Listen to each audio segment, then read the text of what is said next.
देखिए हमारे पीछे ये गंगा जी हैं और ये आपका पाथवे है, जेपी गंगा पथ जिसको हम कहते हैं जी। ये जेपी गंगा पथ है और पानी का स्तर हमको दिख रहा है कि काफ़ी 4-5 फीट नीचे गया है। पहले जो सोच रहे थे तो मानसून का असर वो नीचे उतरा है, लेकिन वहीं दूसरी तरफ देखेंगे अभिरंजन भाई, तो जो राजनीतिक पारा है वो चढ़ा है, पानी उतरा है और राजनीतिक जो बिल्कुल पारा है वो ऊपर चढ़ा है बिहार में। और आप हमारे पास हैं यहाँ पटना में इस वक्त, तो इसलिए हम सोच रहे हैं कि आज जो इतनी बड़ी घोषणा हुई है, बहुत बड़ी घोषणा हुई है नीतीश सरकार की तरफ से और प्रधानमंत्री नरेंद्र मोदी की अगुवाई में, ये जो एक बहुत बड़ा आप कह सकते हैं कि इससे जो बदलाव दिखेगा आने वाले चुनाव में और खासकर महिला मतदाताओं के बीच में, लगभग 75 लाख महिलाओं के बीच में ये 10,000 की राशि बांटी गई है, 10-10 हज़ार की। तो इससे तो काफ़ी बड़ा बदलाव होता हुआ जो हमें दिख रहा है। लोग एम्पावर तो होंगे ही महिलाएं, लेकिन साथ में जो वोटिंग बिहेवियर है ओवरऑल वो किस तरह से बदलता हुआ आपको नजर आएगा? नहीं, निश्चित रूप से देखिए, डीबीटी तो काफ़ी समय से चल रहा है। डायरेक्ट बेनिफिट ट्रांसफ़र की तरह तरह की स्कीमें हैं मोदी सरकार की, जो लोगों के खाते में पैसे जाते हैं। लेकिन ये पहली बार है कि महिलाओं को इस तरीके से इतनी बड़ी संख्या में टारगेट किया गया और एक बार में 10,000 की रकम दी गई है। किसानों को भी 6,000 साल में जाता है। महिलाओं को इस बार एक बार में 10,000 रुपये की रकम एक टाइम पे 11:30 बजे 75 लाख महिलाओं को, तो ये अपने आप में हिस्टोरिक है, फर्स्ट टाइम हुआ है। और जैसा आप इशारा कर रहे हैं, चुनाव पर निश्चित रूप से इसका असर पड़ेगा। और आप जानते हैं कि मोदी सरकार, एनडीए सरकार, भाजपा की सरकार जो है, वो पिछले काफ़ी समय से जो चुनाव में उसकी जीत होती रही है, उसमें एक बड़ा फैक्टर जो है लाभार्थी वर्ग को भी माना जाता है। तो बिहार में भी निश्चित रूप से मोदी सरकार की पुरानी स्कीमें तो सब चल ही रही हैं, चाहे वो 5 किलो अनाज का मामला हो या तरह तरह के जो किसानों को जो सम्मान निधि मिलती है, या और भी कई मामले, शौचालय वाला, जनधन योजना और तमाम चीज़ें। अब उसमें ये 125 यूनिट बिजली जो नीतीश जी का था, और उसके बाद ये भी जुड़ गया, तो इसका बड़ा लाभ तो मिलेगा। एक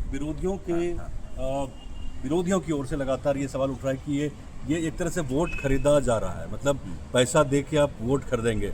लेकिन इसका दूसरा एस्पेक्ट ये है, आप देखिए, हम लोहिया को पढ़ रहे थे तो लोहिया जी ने एक बड़ी अच्छी बात कही है कि महिलाओं को उन्होंने दलित की कैटेगरी में रखा है कि सामाजिक तौर पे खास करके भारत में देखें और बिहार में देखें तो ये पैट्रियार्कल एक सोसाइटी है जिसमें पितृसत्ता जो होता है वो ज़्यादा महत्वपूर्ण होता है और महिलाओं को एम्पावर करना बहुत ज़रूरी है। नीतीश कुमार उसी बात को मानते हैं कि महिलाओं के हाथ में अगर आप पैसे देंगे तो उसका जो उपयोग होगा मर्दों के मुकाबले वो अलग तरह से वो करेंगी और परिवार को आगे बढ़ाने में करेंगी। नहीं, निश्चित रूप से नीतीश जी की महिलाओं के प्रति जो है एक धारणा और ये एक योजना और रणनीति रही है। इसको लोग उनकी वोट बैंक की रणनीति से जोड़ के भी देखते हैं। लेकिन ये फैक्ट है कि चाहे पंचायतों में महिलाओं के लिए आरक्षण किया गया या सरकारी नौकरियों में महिलाओं के लिए आरक्षण किया गया, और आज बिहार में ये बात सच है कि बहुत बड़ी संख्या में महिलाओं को नौकरियां मिल रही हैं। और मैंने आज भी जो है ऐसी कई महिलाओं से मेरी मुलाकात हुई जो नीतीश कुमार की इस, आप दूरदर्शिता कह लीजिए, राजनीति कह लीजिए, वोट बैंक की राजनीति, जो भी कह लीजिए, लेकिन उसके लाभार्थी मुझे आज भी कई महिलाएं मिली हैं। तो ये तो बात सच है कि अगर महिलाओं को आप एम्पावर करते हैं, उनके खाते में पैसे देते हैं, उनको लोन देते हैं, उनको नौकरी देते हैं, तो वो एम्पावर होती है, तो पूरा परिवार उनके साथ एम्पावर होता है। बाकी ये बात ज़रूर है कि चुनाव से 10-15 दिन जब ऐलान होने में बचे हैं या 1 महीने के बाद चुनाव वोटिंग होगी, उससे ठीक पहले अगर इस तरह की है तो विरोधी ये बात कहेंगे। लेकिन ये बात सच है कि विरोधी सरकारें भी यही करती रही हैं। क्या कांग्रेस की सरकारें दूसरे राज्यों में नहीं कर रही हैं? क्या आम आदमी पार्टी ने दिल्ली में नहीं किया? तो कर्नाटक में क्या कांग्रेस की सरकार ने नहीं किया? तो सब होता यह है कि अगर कोई आपको मर्यादा बनानी है तो फिर वो सबके लिए समान होनी चाहिए। ये नहीं हो सकता कि आप तो अपने राज्यों में जाकर चुनाव जीतने के लिए आप कोई एक स्कीम लेके चले आए फ्रीबीज वाली, हाँ, और दूसरा पार्टी या प्रतिपक्षी पार्टी उसी काम को कर रही है तो आप उसको वोट बैंक की राजनीति और खरीदना कहें। तो मैं कहता हूं कि दोनों के लिए ये मर्यादा तय हो जानी चाहिए। या तो ऐसी मर्यादा तय हो कि भाजपा भी और एनडीए भी ये काम न करें, ये मुझे लगता है भारतीय या कांग्रेस पार्टी भी ना करे, भारतीय राजनीति में ये संभव नहीं। आप हम लोग चर्चा कर रहे थे कि 125 यूनिट बिजली वाली बात, और वहीं दूसरी बात जो ओल्ड एज पेंशन दिया गया लगभग 1100 के आसपास में 400 से बढ़ा के, इसका असर तो गांव में कहीं ना कहीं दिख रहा है कि जो लोग बड़े बुजुर्ग लोग रह रहे थे गांव में, उनको अगर 2,000-3,000 का संबल मिल जाता है, सपोर्ट मिल जाता है, तो उनकी ज़िंदगी बेहतर होती थोड़ी। निश्चित रूप से देखिए, महंगाई की बात सभी लोग करते हैं और ऐसे में अगर कुछ रिलीफ मिल जाता है, वो रिलीफ चाहे किसी भी प्रकार से आए, किसी भी फॉर्म में, तो लोगों को अच्छा तो लगता है, सहूलियत तो होती है।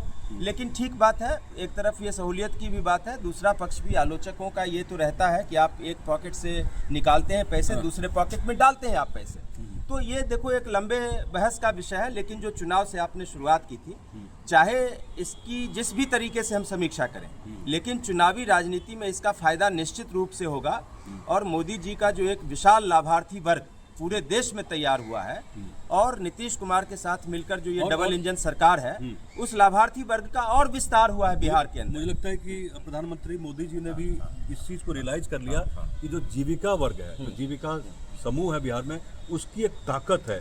क्योंकि जितनी भी रैलियां हमने देखी, चाहे वो भागलपुर की देखी या गया जी में रैली हुई, दरभंगा में हुई और हालिया अभी पूर्णिया में, तो महिलाओं की जो भागीदारी है इन रैलियों में बढ़ चढ़ के लोग आ रही हैं। 4 लाख 5 लाख आपको देख रहे हैं कि महिलाओं का जो समूह है, सब लोग जुड़ते हैं और ताकत को बढ़ाते हैं, जुड़ते हैं। और बिहार में तो देखो, महिलाओं के बारे में कहा जाता है कि वो आंख मूंद कर जो है एक मुश्त जो है नीतीश कुमार और उनकी सरकार के लिए वोट करती हैं। आज भी कई महिलाओं से मेरी बात हुई और उन लोगों ने इस बात की पुष्टि की कि भाई हम तो नीतीश कुमार के नाम पर नीतीश कुमार को वोट करते हैं। तो ये चीज़ है। और भी देखो कई चीज़ें हुई हैं, हर सरकार के दो पहलू होते हैं। अगर हम आलोचना करेंगे तो उसके भी कई विषय हमें मिल जाएंगे, लेकिन ये बात सच है, जैसे आप पीछे बात कर रहे थे, अब ये उफनती गंगा के ऊपर जो है ये इतना सुंदर जो है जेपी गंगा पथ जो है चल रहा है, गाड़ियां आ रही हैं, जा रही हैं। रात में यहाँ का नज़ारा बहुत अच्छा होता है, हम लोग तो दिन में बात कर रहे हैं। तो इस तरह की सड़कें, पुल, तरह तरह के इंफ्रास्ट्रक्चर के भी निर्माण के काम बहुत हुए हैं।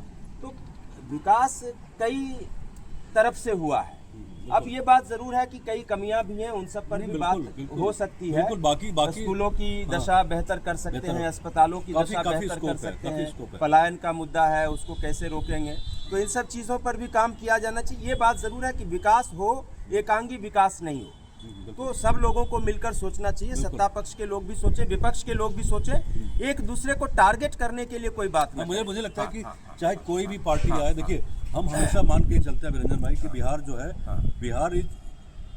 बिहार इन प्रोग्रेस, कि जो बिहार की स्टोरी है, स्टोरी इन प्रोग्रेस है, कि बिहार लगातार आगे बढ़ रहा है, बिहार तरक्की कर रहा है। कोई भी सरकार आए, जाहिर है कि जनता जिसको चाहेगी उसी की परिणति होगी, वो सरकार नहीं यहाँ बनेगी। लेकिन जो हम विकास देख रहे हैं, ओवरऑल विकास देख रहे हैं, चाहे गंगा पथ हो या दूर में आप जब राघोपुर जाते हैं, यहाँ से दिखेगा नहीं, यहाँ से नहीं दिखेगा, थोड़ा दूर है, आंखों से दिख रहा है, आंखों से दिख रहा है। वो जो दूर में आपको दिख रहा है, वो जो ब्रिज है, वो राघोपुर जाता है, जो आज़ादी के बाद से नहीं बन सका था, वो बन के तैयार हुआ। तो मुझे लगता है कि इसमें बिहार का पैसा लगा है, केंद्र का पैसा लगा है, जो तमाम टैक्स पेयर्स हैं उनका पैसा लगा है। इंटेंट होना चाहिए, काम करने की जो इच्छा होती है, वो अगर इच्छा है तो विकास होगी निश्चित तौर पे। और कम से कम नीतीश कुमार इस पोल के बाद, इस चुनाव के बाद क्या होता है उनकी पार्टी का, क्या उनका होता है, भारतीय जनता पार्टी का क्या होता है, लेकिन मुझे लगता है कि बिहार की राजनीति में और भारत की राजनीति में एक परिवर्तनकारी मुख्यमंत्री, एक परिवर्तनकारी नेता के तौर पर जाने जाएंगे, जिन्होंने विकास लाने की कोशिश की कम से कम बिहार में। 30 सेकंड में अपनी बात पूरा करें। एग्जैक्टली, इसमें कहीं कोई दो राय नहीं है कि बिहार पिछले 20 वर्षों में कई लिहाज से कई तरह से आगे बढ़ा है। हमने तो पिछला दौर भी देखा है, अभी का दौर भी देखा है जी। तो हम जब कंपैरिजन करते हैं तो ये दिखता है कि बिहार इंफ्रास्ट्रक्चर के मामले में, लॉ एंड ऑर्डर के मामले में और भी कई पहलुओं को लेकर बहुत बेहतर हुआ है। लेकिन मैं ये भी महसूस करता हूँ कि बिहार में शिक्षा का इंफ्रास्ट्रक्चर बेहतर हुआ है, लेकिन शिक्षा की क्वालिटी खराब हो गई है। स्वास्थ्य का इंफ्रास्ट्रक्चर बेहतर हुआ है, लेकिन स्वास्थ्य सेवाओं की क्वालिटी खराब हो गई। तो कई चीज़ों पर हमें काम करने की ज़रूरत है। और एक मुझे अफसोस रहता है ब्रज भाई कि राजनीति में आजकल जो नकारात्मकता बढ़ गई, मतलब एक दूसरे से नफरत वाली राजनीति की, सत्ता पक्ष विपक्ष को, विपक्ष जो है सत्ता पक्ष को। मैं चाहता हूँ कि कंसेंसस की राजनीति हो, कंसेंसस की राजनीति हो, मिल बैठकर, सकारात्मक राजनीति हो, निश्चित तौर हाँ, मिल बैठकर बात करो, आम सहमति बनाकर जो है लोगों के विकास के लिए, जनता के विकास के लिए, राज्य के विकास के लिए काम करो। तो देखिए, नवंबर के बाद जिसकी भी सरकार बनती है, ये गंगा मैया उनकी साक्षी रहेंगी। और निश्चित तौर पे हजारों वर्षों से ये जो मगध का क्षेत्र रहा है और ये पाटलिपुत्र है, ये भारत का जो एक भारत की किस्मत है, भारत की किस्मत को भी तय करता रहा है। तो पूरे भारत में इंतजार हो रहा है बिहार के चुनाव का, और इस गंगा मैया ने सब कुछ देखा है। अब इसमें देखिए अच्छा इसी दौर भी गंगा देखा नदी है, में बुरा दौर भी देखा है। प्राचीन कालीन जो है नाव भी तैर रही है। हाँ, बिल्कुल। और आधुनिक जहाज भी जो है बिल्कुल। उसमें ये दिख रहे हैं। ये तस्वीर तो- आपके तो- सामने हम हाँ, ले आए। हाँ, बहुत अच्छी तस्वीर यहाँ से लग रही थी आंखों से, पता नहीं कैमरे में क्या तब्दील होके आता है, लेकिन निश्चित तौर पे मुझे लगता है कि एक झलक बिहार और बिहार से बाहर जितने लोग बैठे हैं उनको एक अच्छी तस्वीर देखने को मिलेगी। आप हमारे साथ जुड़े हुए थे, आपका बहुत बहुत शुक्रिया और नमस्कार मेरी तरफ से और हमारे भाई अभिरंजन जी की तरफ से। बहुत